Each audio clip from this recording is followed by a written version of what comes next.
Good morning students. Like, share and subscribe my channel and press bell icon for latest upcoming videos. Today we will start respiration and respiratory system in human. In our last class we have studied about the digestion system. Respiration, श्वसन, सांस लेना। जब हम oxygen लेते हैं हमारे अंदर oxygen जाती है और वह अंदर मेटाबॉलिक रिएक्शंस के द्वारा वेस्ट प्रोडक्ट फॉर्म करती है, साथ ही हमारी बॉडी में यूजफुल सब्सटेंस ट्रांसपोर्ट करती है एंड वेस्ट प्रोडक्ट को बॉडी से पास आउट करती है by gases form. This is called respiration. It mean simple भाषा में हम बोले सांस अंदर लेना, हवा का अंदर लेना और हवा को वापस बाहर छोड़ना। शुद्ध हवा अंदर लेना, अशुद्ध हवा बाहर छोड़ना क्या है? Respiration. Respiration is the process of exchange of the oxygen and carbon dioxide in between the environment, blood and cells is called respiration. Respiration क्या है? गैसों का एक्सचेंज है।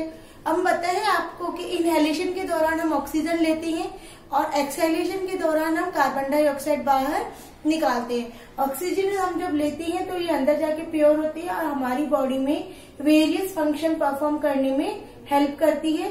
उन परफॉर्मेंस के कारण ही CO2 का प्रोडक्शन होता है और CO2 एक पॉइजनस गैस है जिसे हम वापस बाहर निकाल देते हैं through the process of respiration. It means taking of oxygen and pass out the carbon dioxide is called respiration. Respiration system को हमने 2 टाइप में डिवाइड किया है, upper respiratory system and lower respiratory system. Upper respiratory system के अंतर्गत हमारे outer portions आते हैं जैसे nose, mouth and pharynx and larynx. इनको हम अपर रेस्पिरेटरी सिस्टम में रखते हैं एंड लोअर रेस्पिरेटरी सिस्टम में हमारे ट्रेकिया, ब्रोंची एंड लंग्स आते हैं। हम 1 बाय 1 इनका स्टडी करेंगे। सबसे पहले हम स्टडी करते हैं अपर respiratory system. Upper respiratory system में फर्स्ट ऑर्गन आता है नोज। आप लोगों को पता है कि जब हम ऑक्सीजन लेते हैं तो नोज के द्वारा लेते हैं। नोज एक आउटर पोर्शन है, सिलेंड्रिकल पोर्शन है। जनरली ये इसके अंदर स्लेंडर बोन पाई जाती है एंड थिक मेम्ब्रेन पाई जाती है। आप लोगों ने नोटिस किया है कि जो हमारा नोज है वो 2 नॉस्ट्रिल्स में डिवाइड है। आप सबको पता है 2 नॉस्ट्रिल्स होते हैं। 2 नॉस्ट्रिल्स के अंदर फाइन थिन हेयर पाए जाते हैं जिन्हें हम सीलिया कहते हैं। ये सीलिया क्या करते हैं? जब हम ब्रीथिंग के दौरान गैस लेते हैं उस गैस को फिल्टर करने का काम करते हैं। उस गैस में अगर कोई माइक्रोब्स है, बैक्टीरियाज है, डस्ट पार्टिकल्स या पॉलन ग्रेन समथिंग कुछ भी आइटम है उन्हें वह वहीं पे रोक लेता है और हमारे जो नोज है उसके अंदर मेम्ब्रेन होती है, वहां से म्यूकस सिक्रेट होता है। ये म्यूकस और सीलिया उस पाइथोजेंस को वहीं रोक लेती है और हमारे नोज के द्वारा प्योर एयर हमारी बॉडी में एंट्री करती है। इसका जो पोस्टीरियर पार्ट है नोज का वो नेजोफेरिंग्स के अंदर ओपन होता है। अब हम सेकंड ऑर्गन की बात करते हैं। सेकंड हमारा रेस्पिरेटरी ऑर्गन होता है माउथ। फर्स्ट हमारा प्राइमरी ऑर्गन रेस्पिरेटरी ऑर्गन है नोज। माउथ के द्वारा भी हम ब्रीथिंग करते हैं, लेकिन जब हम माउथ के द्वारा ब्रीथिंग करते हैं वो एयर प्योर नहीं होती क्योंकि माउथ के अंदर उसका फिल्ट्रेशन नहीं होता है। नोज के अंदर सीलिया एंड म्यूकस के द्वारा एयर का फिल्ट्रेशन हो जाता है तो वह एयर प्योर होती है। माउथ से जो एयर हमारी बॉडी में एंट्री करती है डायरेक्ट वो ओरोफेरिंग्स के अंतर्गत आती है। अब हम बात करते हैं फेरिंग्स की। फेरिंग्स के एक मस्कुलर फनल टाइप ऑर्गन्स होता है। इसका जो पोस्टीरियर पार्ट है वो नेजल कैविटी के अंदर आता है एंड जो अपर पोर्शन है इसका ये ईसोफेगस के अंतर्गत पाया जाता है। It means nasal cavity and oesophagus के मिड का जो पोर्शन है वो फेरिंग्स कहलाता है। फेरिंग्स को हमने 3 पार्ट में डिवाइड किया है, नेजोफेरिंग्स, ओरोफेरिंग्स एंड लैरिंगोफेरिंग्स। नेसोफेरिंग्स जब हम बाई नोज ब्रीथ करते हैं तो जो एयर आती है वह नेजोफेरिंग्स के अंतर्गत आती है। नेजोफेरिंग्स के द्वारा एयर ओरोफेरिंग्स एंड ओरोफेरिंग्स के द्वारा एयर लैरिंगोफेरिंग्स में आती है। बाद में ये अन्य ऑर्गन्स में सप्लाई होती है। लेकिन अगर हम माउथ से रेस्पिरेशन कर रहे हैं, अगर हम माउथ के द्वारा ऑक्सीजन ले रहे हैं तो ये नेजोफेरिंग्स में नहीं जाती, डायरेक्ट ये एयर ओरोफेरिंग्स में जाती है। ओरोफेरिंग्स से ये लैरिंगोफेरिंग्स में आती है। फेरिंग्स के अंदर एक एपिग्लोटिस पाई जाती है। मैंने डाइजेस्टिव सिस्टम के अंतर्गत बताया था कि एपिग्लोटिस क्या करती है? एक लिड का कार्य करती है। ये इलास्टिक कार्टिलेज से मिलकर बनने वाला ऑर्गन है। ये लिड का काम करता है। ये विंड पाइप और फूड पाइप को सेपरेट करता है। ब्रीथिंग के दौरान कोई भी फूड पार्टिकल्स हमारी विंड ट्यूब में नहीं आए उसको कवर करने का कार्य एपिग्लोटिस करता है। ये जो फेरिंग्स है लैरिंग्स के अंदर ओपन होता है, ये जो लैरिंग्स आते हैं लैरिंगोफेरिंग्स एंड ट्रेकिया को कनेक्ट करने का कार्य करता है। लैरिंग्स के अंदर वोकल कॉर्ड पाई जाती है, वोकल कॉर्ड के द्वारा साउंड प्रोडक्शन होता है।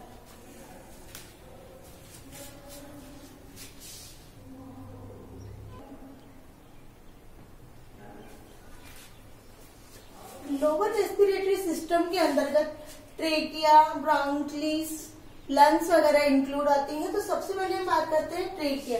Trachea 5 inch long tubular structure होती है। इसमें सी शेप्ड कार्टिलेज रिंग्स पाई जाती है, हाइलिन्स की बनी हुई। ये रिंग क्या करती है, इसको आपस में चिपकने से रोकती है, इसको प्रिवेंट करती है कि आपस में ये स्टिकी होकर चिपके नहीं।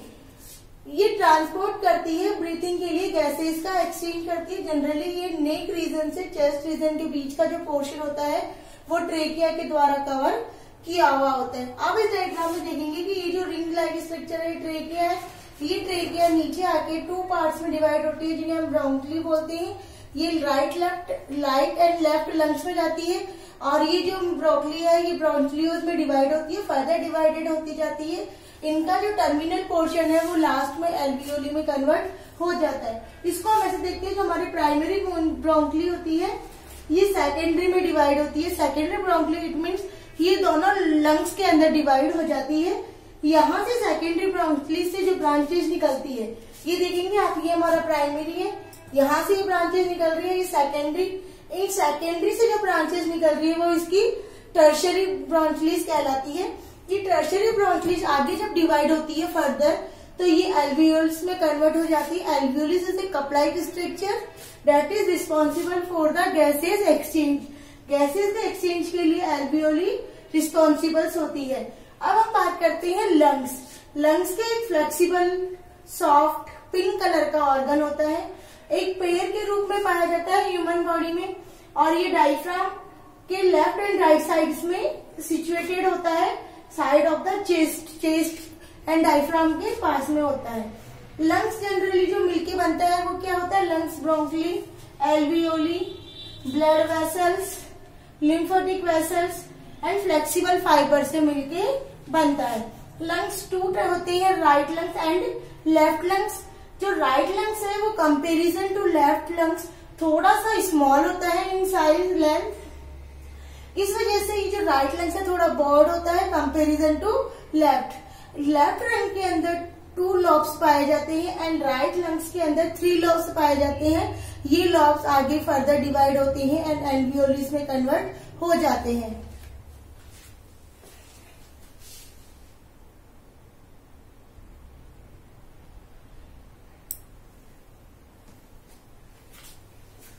लोअर रेस्पिरेटरी सिस्टम के लिए मसल्स रिस्पॉन्सिबल होती है गैसेस के एक्सचेंज के लिए। गैसेस के एक्सचेंज में मसल्स हेल्प करती है इनहेलेशन एंड एक्सहेलेशन में। Inhalation it means taking air inside the body and exhalation pass out या एक रिलीजिंग ऑफ कार्बन डाइऑक्साइड। अब हम बात करते हैं कि लोअर रेस्पिरेटरी सिस्टम में जो डायफ्राम है वो मेन रिस्पॉन्सिबल होता है रेस्पिरेशन के लिए। ये एक थिन शीट लाइक ऑर्गन होता है जो स्केलेटल मसल से मिलके बनता है और ये थोरेसिस रीजन में पाया जाता है। इसके अंदर जब कंसंट्रेशन होता है इट मीन जब ये सिकुड़ता है तो एयर नोस्ट्रिल पोर्शन से लंग्स के अंदर आती है।